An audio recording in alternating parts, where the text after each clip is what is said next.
We'll begin at the beginning with a brief introduction of Delmar Sakala Jr. Mr. Rabbit should have talked him out of it. He should have said, "Go to college, baby fat. Your daddy'll get by." But no, he just said, "Tough break, Delmar. Here's your pa's pay. Talk to Snyder down in the tunnel about work." His sad eyes suggested he'd seen too many kids grow old in the Milford mine. This all struck the 17-year-old odd, the sympathy the man showed for him in being called by his given name and not baby fat. His father, also Delmar Sakala, and brother Glenn both called him baby fat. Teachers had to call him Delmar, but not the kids at school, who might substitute Puss Face or Pizza Face on occasion on account of his acne. Maybe Blondie or Finn if they wanted help with their homework. His mother called him Delmar, but she died 6 years earlier in the Spanish flu epidemic of 1918. No matter, he'd finally been forced down into the mine. The only way Delmar's father could keep his blasting job after breaking his hip falling from the shaft ladder involved Delmar filling in his hours at the mine. The elder Delmar had fallen on Friday afternoon before getting his pay, and the doctor provided word on Monday that the old man would be out 3 or 4 months. Young Delmar would take the lowliest position on the crew while the others moved up a notch in filling his father's place. Now, the name of this chapter is The Milford Mine Collapse of 1924. And all hell's about to break loose. Water rushing in, walls collapsing, miners getting sucked into the muck, Delmar's own harrowing, death-defying escape. But you don't want to hear about that, so let's just say Delmar escaped with his dad's pay and kept on running. To explain his muddy, bedraggled appearance, Delmar concocted a lie about joining the rescue crew and having to find his own father's body among the dead. This lie got Del's sympathy and rides to Brainerd and Minneapolis, finally deposited outside the rundown Travelers Hotel on Skid Row with a speakeasy in the basement.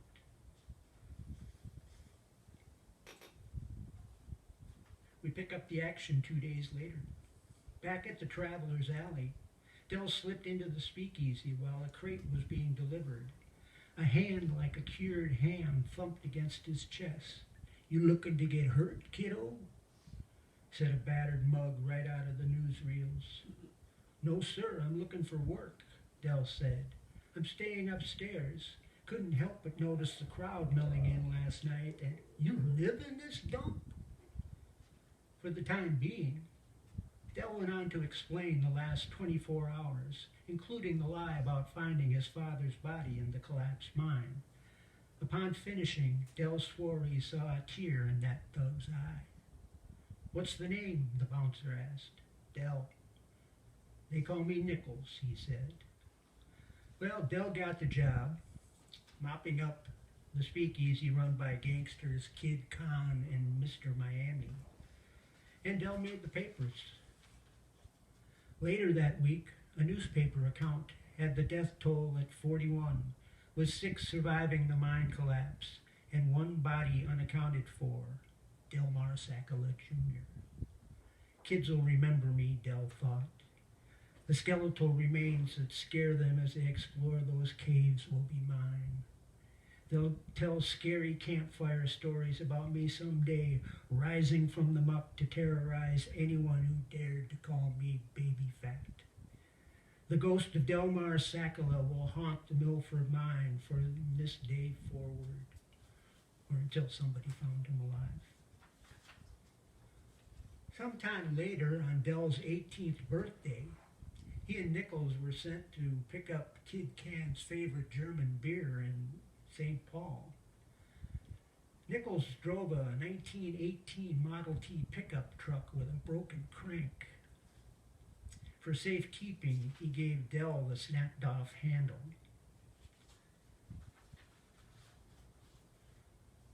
While their pretext was illegal beer, the bouncer had an ulterior motive for bringing Dell along. "We're going to pop that cherry of yours, birthday boy," Nichols confessed as they neared a bridge that spanned the Mississippi. "What makes you so sure I'm a virgin?" Dell scoffed. "Them chastity pustules for starters," Nichols said through a laugh. "Pustules," Dell corrected. His brother Glenn had long ago introduced Dell to the chastity pustules theory while writing him about both his virginity and his acne.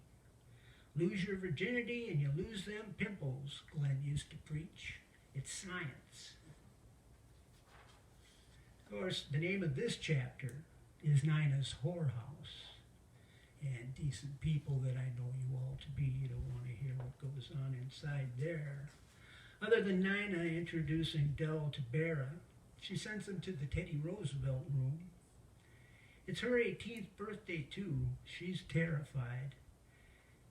And tells a ballet horror story to rival Dell's tale of the mine collapse. We pick up the action the next morning. Nina stood in the doorway. How good a friend is that Nichols to you?" she asked. "A bully and a jerk. Dell never felt better. So just like family." "Well, they just fished him out of the Mississippi."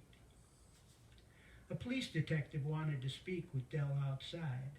Dell told him all about the speakeasy and what he knew of Nichols' work there, but neglected to mention the truckload of illegal beer and kept the crank's handle in his hat. The cops didn't care about a Minneapolis speakeasy. Hell, they didn't care about St. Paul speakeasies or Nina's Whorehouse for that matter. Nichols had been shot. They frisked Dell for a gun. They checked the room. They didn't bother to check his hat. The detective closed a small notepad. "Just another dead gangster," he muttered and walked away. Having been entrusted with the crank handle, Dell felt the vehicle was rightfully his. So he and Bara drove back to Minneapolis, parked the truck at a place where Bara was staying, and they hiked back to the Travelers so Dell could break the news. "Don't you guys got better things to do than hang out in a whorehouse?" Kid Can grumbled, picking lint from his signature maroon suit. He casually wiped a scuff on a maroon suede shoe against the back of his leg.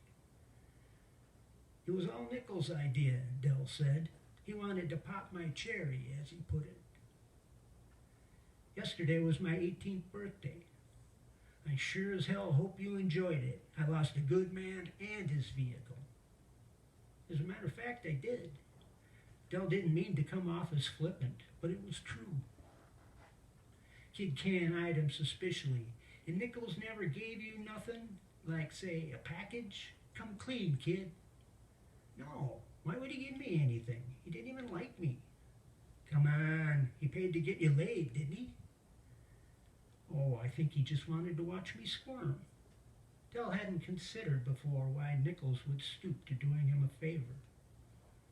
Nichols just wanted to humiliate me. Dell left the speakeasy and headed around to the Travelers' Hotel entrance. Bara waited for him in the lobby. "I heard that Nichols name mentioned a couple of times. They went upstairs and back down and left just before you walked in," Bara scowled. "Are you mixed up in something?" "Me?" Dell laughed. "I mop up a speakeasy that politicians and newspapermen frequent. I guess I helped pick up illegal beer, but even the police said nothing about that.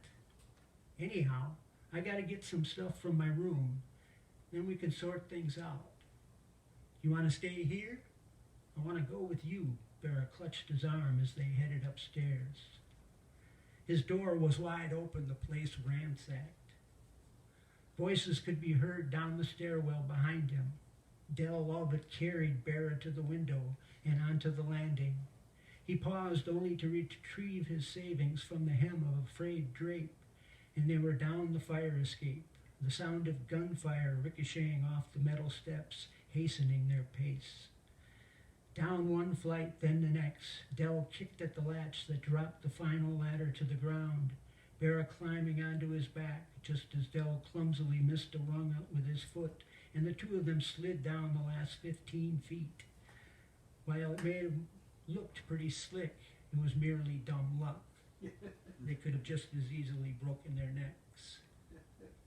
So Bara lived in an old theater studio full of clothing and makeup and whatnot. She goes off to the store disguised as a young boy, and Dell finds some paint and tries to disguise the truck by painting its trim red. Back inside, he found Bara in the makeup room, her face painted even whiter than normal as she put the final touches on a mime face. "You gave me the idea with the painting of the truck," she began. "At first I thought it was too much, that those killers would spot it right off, and then it seemed like hiding in plain sight. We can do the same thing. I found some baggy pants and suspenders, a goofy hat and a polka dot shirt. I'll make a clown out of you, and we can drive out of here in broad daylight, like a couple of circus performers on their way to work. No one will suspect a thing. Good, I'm too tired to drive." Unconvinced with her plan, Dell was certain about needing sleep. Too tired to eat? That's a silly question. Dell patted his ample belly. "Slice some bread, please, while I clean up," Bara said, walking away. Dell moved into the tiny kitchen area and turned on the radio as Bara washed her face. Bessie Smith's Downhearted Blues played, and Dell knew how she felt. He'd heard the sad song before, but now a lyric jumped out at him. "I ain't never loved but 3 men in my life. My father, my brother, and the man who wrecked my life." My father, my brother, Dell thought. Sure did what they could to wreck my life. Did you love anyone? Did you love Bara? Am I the one to wreck her life? Again? "Yes, We Have No Bananas" came on next, and Dell reached to turn it off as Bara came into the room, wiping her face with a towel. As Dell's fingers neared the knob, a voice blurted out, "We interrupt this evening's music with a report of more violence out of the Minneapolis Skid Row district." Dell wondered if they'd made the news, and the look on her face suggested Bara might be thinking the same thing. "A woman in Minneapolis was killed late this afternoon when a ricocheting bullet came through the window of her room at the Travelers Hotel," the voice continued. "The gunfire was meant for 2 boys. One identified only as Dell, seen fleeing from the scene, as one witness put it, dodging bullets like acrobats. The shooters were said to have Chicago connections and are possibly linked to the overnight murder of a former boxer, Claire Nichols O'Hara, whose body was found in the Mississippi near a St. Paul brothel. None of the suspects have been apprehended." 2 boys, Bara muttered. "Acrobats?" Dell wondered. "Promise me again you're not involved in anything," Bara said, turning to leave the room, then stopped. "A woman died." "I'll swear on anything you want me to swear on." Dell grabbed her hand. "And I'm sorry as can be for that poor woman." Fats Waller's "Squeeze Me" came on the radio and Bara hugged Dell. They swayed to and fro. She stepped upon his feet. Dell barely noticed, and they held each other and danced. She left the room with the end of the song, returned quickly, buttoning up a blouse. "We must change your name." "I was just getting used to this one." "Too bad." "How about Nichols?" Dell joked. "That's not being used anymore." "Sooner we forget that name, the better." Bara lit the stove, wiped the pan clean, then began cracking eggs into it. "Something we both remember. I'll never forget the Teddy Roosevelt room at Nina's, Dell offered, but Teddy Roosevelt's been taken too. Why not, Teddy? Bara said as the eggs began to sizzle. Teddy and Bara. It can also be the name of our act. Act? Of course, we can't dress as clowns and not act as clowns. I watched you lead the way down that fire escape. For a big boy, you're very nimble, a regular fatty arbuckle. You could be a dancer, or like they said, an acrobat. Believe me, I know acrobats. I was one before the ballet, and a damn good one. I was dancing for my life, Teddy explained. We may be doing that for quite a while, Bara sighed. Morning brought another question from Teddy as Bara positioned him before a vanity mirror. What do you see in me? Bara didn't need much time.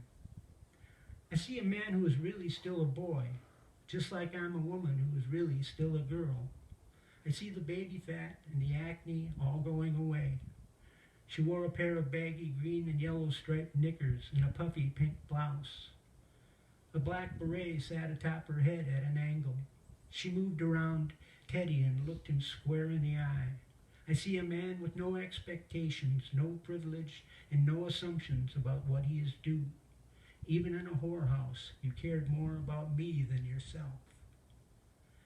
She applied some kind of lotion to Teddy's face, then some powder, then some grease paint and more powder. Bara brushed on rosy cheeks. Soon his nose featured a brown dot on the very tip, and a too big bowler hat with fuzzy brown ears she'd sewn on found its way atop his head, and a permanent smile graced his face whether he liked it or not. My own teddy bear, Bara squealed, pulling the bowler hat down over his ears. Honk the horn, Bara yelled, waving at some newsboys as Teddy pulled the now red-trimmed truck onto Hennepin Avenue. Somebody might spot us. Teddy hollered, but Root tooted the horn just the same. Exactly, Bara laughed. We're hiding in plain sight. We're our own parade, the Teddy and Bara show. She hung out the window till Teddy had to grab her by the foot and pull her back in. But she was right. People on both sidewalks waved wildly. Teddy wailed the horn again and again. So we're going to jump ahead. The clowns go on the lam to Iowa. They happen to find a newspaper article on a team in Chicago called the Cubs.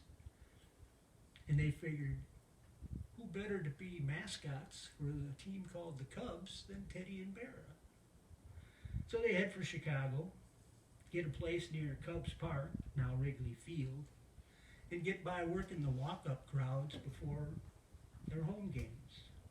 Worked so well they got a paying gig with the Chicago Bears to work the sidelines of their football games. Their popularity was such that this happened. They donned their bear suits and some tattered furs in deference to the January cold for their walk to the Illinois Masonic Hospital, where they hoped to cheer themselves up by cheering up some kids.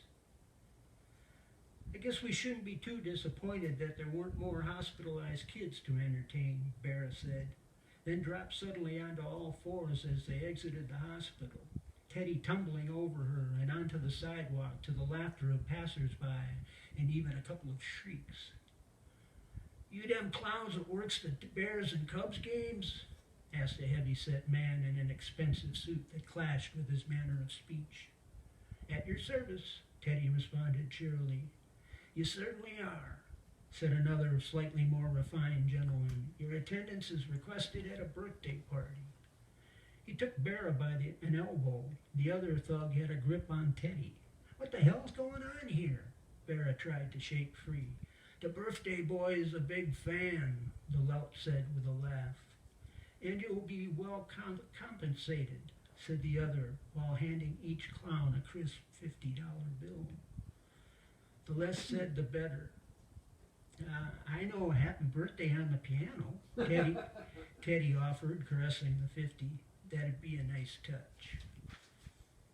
They were driven out to a suburban saloon, shown to a stage with a piano on it, and a baseball bat leaning up against the piano. So they decided to try a baseball routine. Teddy gave a mighty swing, and Bara spun around and watched the imaginary hit sail clear out of the imaginary park.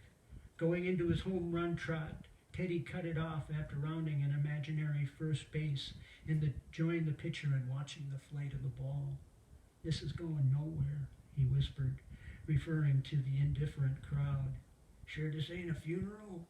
Bara asked in her best thug voice. They slunk toward the piano like that was the only imaginary baseball they had. "Why don't you try the happy birthday song?" Bara suggested. They stumbled around the piano, took turns pushing each other off the bench. Then Teddy played the first 6 notes of the song into the din of the partygoers. With the crowd properly quiet, they hushed a little, and Teddy played them again. With the crowd properly quieted, he began the song for keeps. "Happy birthday to you," the clown sang, and some sang along. "Happy birthday to you," and everyone joined in. "Happy birthday, dear." The clowns found themselves knocked clear off the bench, replaced by a hulking drunk who grabbed the microphone. "Happy birthday, dear Scarface. Happy birthday to you." "Scarface," Bara whispered as they crawled away, the saloon growing silent. "Al Capone," Teddy explained in a hush, "and all I know for sure is he hates the nickname Scarface." He gestured to a large man in a stylish brown suit standing at a big round table and pointing at the offending singer. Their crawling escape seemed to lighten the mood of the party. They even received some nervous laughter by hiding behind a stage curtain. Each time one of them peeked out from behind it, they got a bigger laugh. But they were afraid to even peek. From the craps game to the left of the stage, the clinking of glassware and illegal liquor bottles, to the roulette wheel in one corner and blackjack tables in another, lawlessness was everywhere. "He must own every cop in this town to get away with this," Teddy whispered. 2 thugs ushered the drunk out an exit, just as 2 more brought a massive Negro man in and steered him toward the piano. "I think that's Fats Waller," Teddy remarked. "Hope he plays Squeeze Me," Bara said as they crawled back toward the piano. The hoods deposited Fats on the bench just as the clowns arrived. "Aren't you Fats Waller?" Teddy asked. "I thought you were playing at the Sheraton Hotel tonight." I was," Fats grumbled. "They kidnapped me backstage." Teddy gave a knowing nod. "They nabbed us coming out of a hospital. We like to dance to Squeeze Me," Bara added. Fats nodded his big square head and started slowly on their favorite. The clowns stood and danced with Bara standing on Teddy's feet. As the number picked up, they kicked up their heels more comically than they did at home. It seemed to amuse the crowd without interfering with the music. As Fats began Muscle Shoals Blues, Bara picked an old man out of the audience to dance with, and before Teddy could pick out a partner, a flapper girl bounded out of the crowd and into his arms. They returned to the piano as someone spoke with Fats, the 2 of them laughing.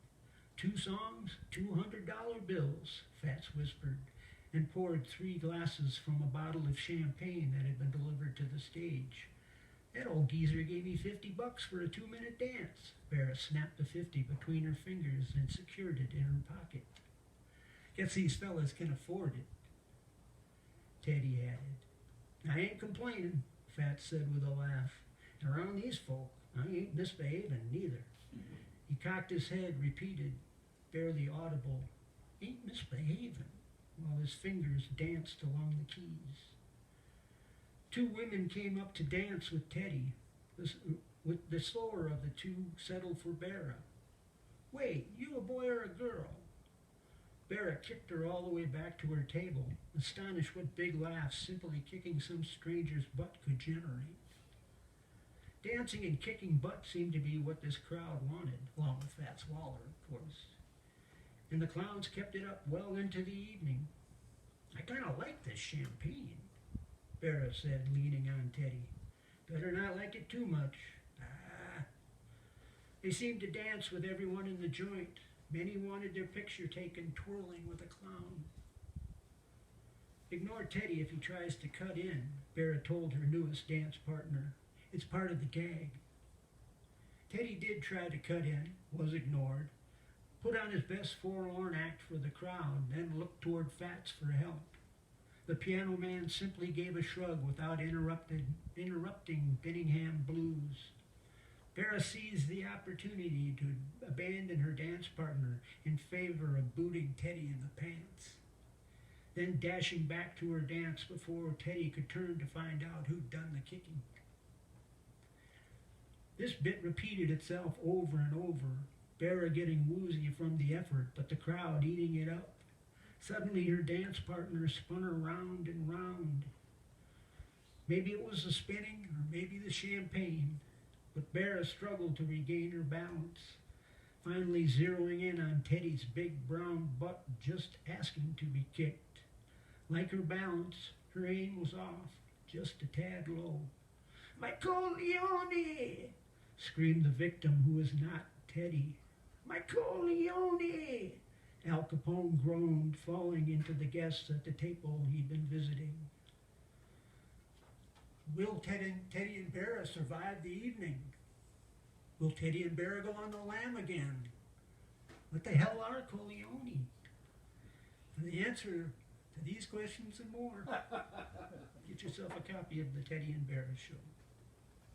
Thank you.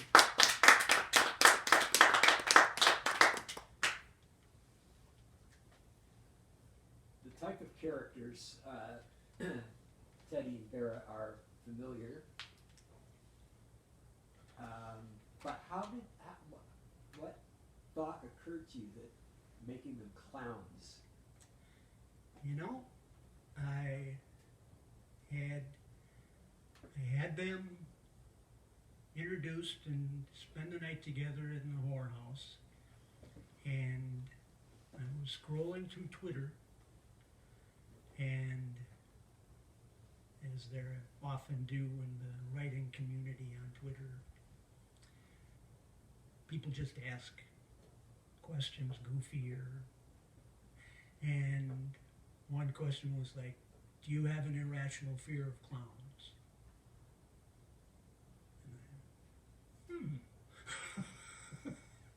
And I answered, I don't know, but I think you just gave me an idea for what my characters are going to become. And that was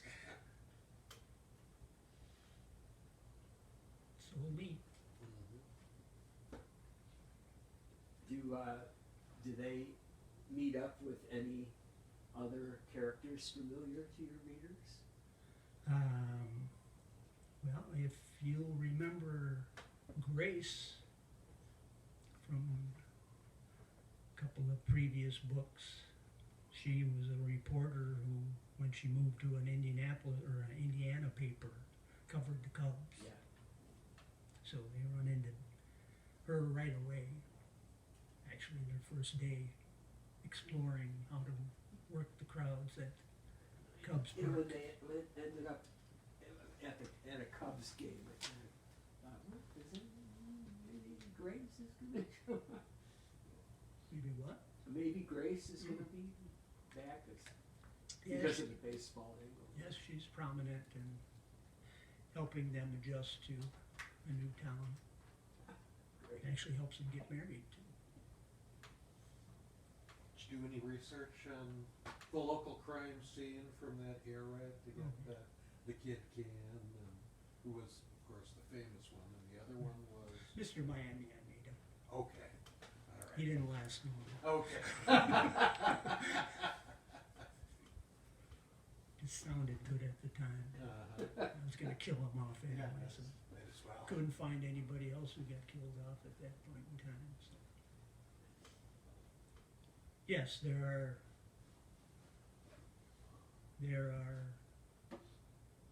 more local gangsters, as well as more characters from earlier books. Nina's whorehouse was prominent in my book, The Miracles. And the Miracles live next door to the whorehouse, so they figure in this book as well.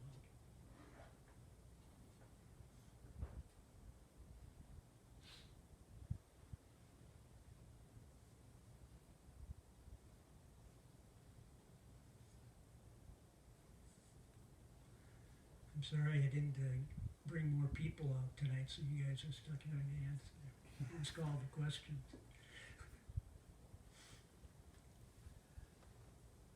See, luckily the cameras can't see the stands on either side of here. I just figured that you guys are big question askers.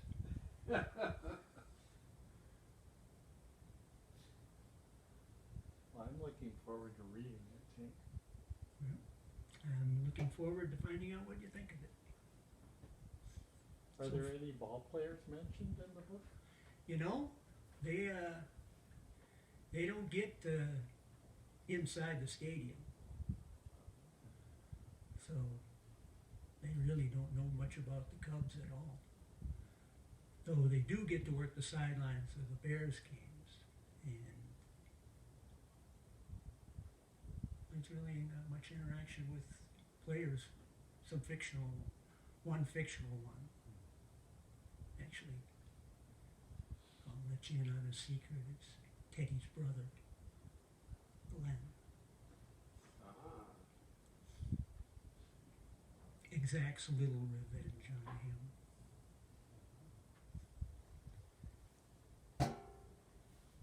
Was Cubs Park the site of Wrigley Field, or Yeah. was it Wrigley Field? It was. And I think it was 1927 that Okay. it switched over to Wrigley Field. Okay. The gum magnate Yes. bought the stadium. And he helped Teddy and Bara out in their time of need as well. Right. Is that Philip Ricky? William, I think. William.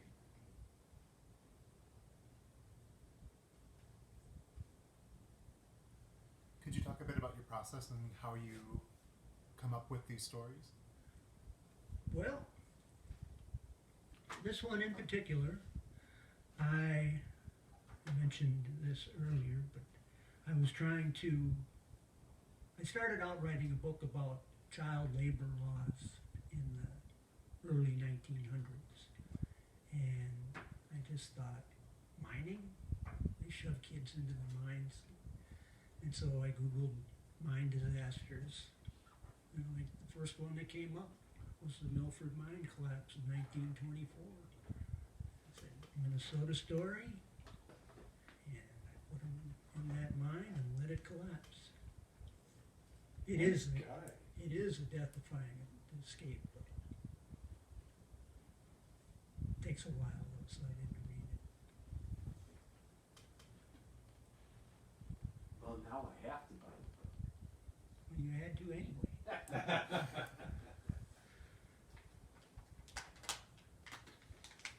Do you have any particular traditions in your writing process? Like some authors light a candle when they work, and that's the only way that they can work, or they go to one particular cafe. Nope. I sit at my cluttered desk. I crank up the music loud, and I sit there and wait for something to happen. I allow myself 3, 4, 5 hours a day, depending how things are going. If my phone pings, I look at it to see what's going on until I finally get in a groove where, and I shoot for 400 words a day. At 400 words a day, I can get 80,000 words done in 10 months. 8 months or 10 months, something like that. And long as I do it every day. I mean, I go for 400, but I hit 5 or 6 or 7 on a pretty regular basis. But I mean, Hemingway did 500 words. Graham Greene did 400 words a day. Exactly. I don't quite know how that worked out. I'd spend all my time counting words. One more word. Erasing. Get the eraser out. All round up. Yes, and I certainly wouldn't erase to get back down to 400. So what do you do the next day? Do you read those? Yeah, I generally start by reading what I did and editing that. Most times that just gets me right into the next part. This week I've just been jumping ahead because there's a scene that's been kind of bugging me, and I wasn't getting anywhere where I was going chronologically. I just shot ahead and wrote that scene, and shot ahead and wrote that scene. I mean, it's all going to be refigured. So are the scenes, you lay them out ahead of time?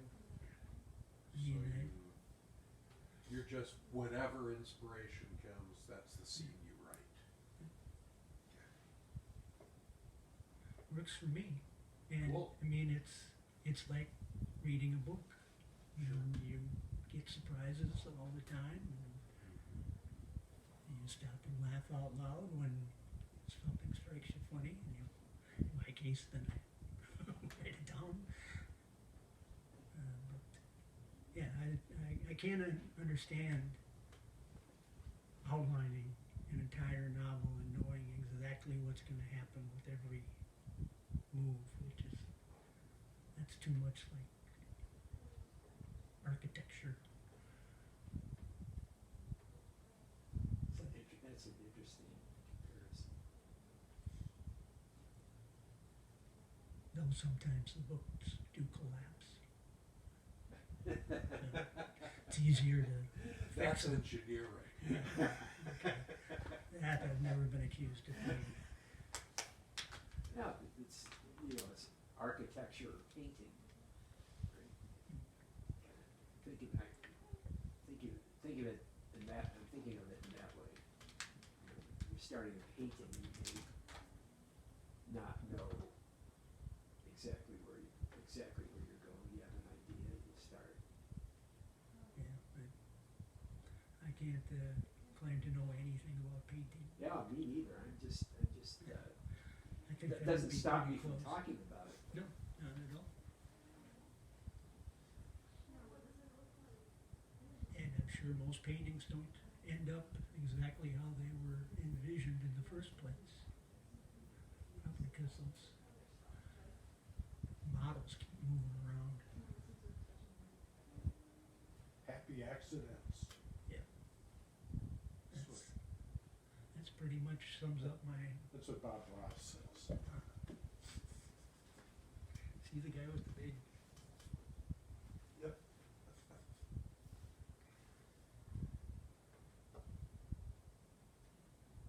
Well, Have, everybody happy? Yeah, I have. Has the Star Tribune or any local media that care anything about books ever interview you? Or?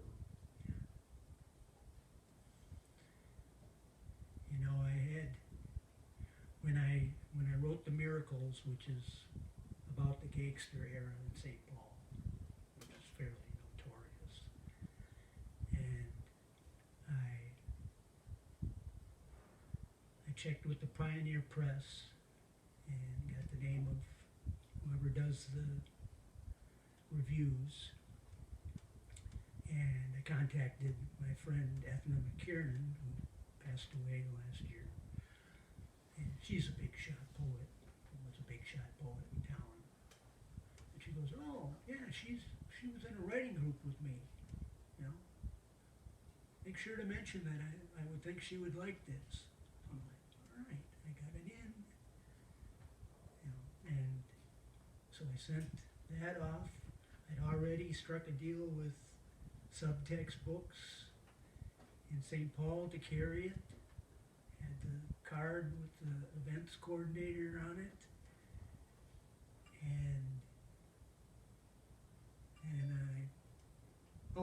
I never did hear back from the St. Paul Pioneer Press woman. The events person called me back and finally said, how about if we do, like a panel discussion? And I said, sure. And she said, well, give us some names of people you'd like to work with. I'm kind of like, you're the events coordinator. Why am I coordinating this? And I wrote her back and I said, I really don't know of anybody that, but I'd gladly work with any people that, I'd love to meet some new writers and have the discussions and whatnot. Never heard back from her. A week or so after that, I got an email from the book buyer who said, we don't have room to carry that book. And then like a week after that, the St. Paul Almanac, who had published me 3 times, including in one of their best of issues, rejected one of my stories. I'm like, what has St. Paul got against me? Well, it's that hotbed of crime issue that you kept Yeah, I bringing suppose up. They're very parochial over there. Could be, I don't know. I know, because I live there now.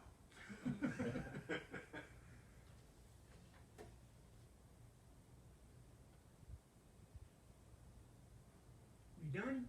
Yeah, glad you quit reading, so I'd have something else, something to find out for myself. I skipped a lot in there. I already told you, I skipped 2 juicy parts.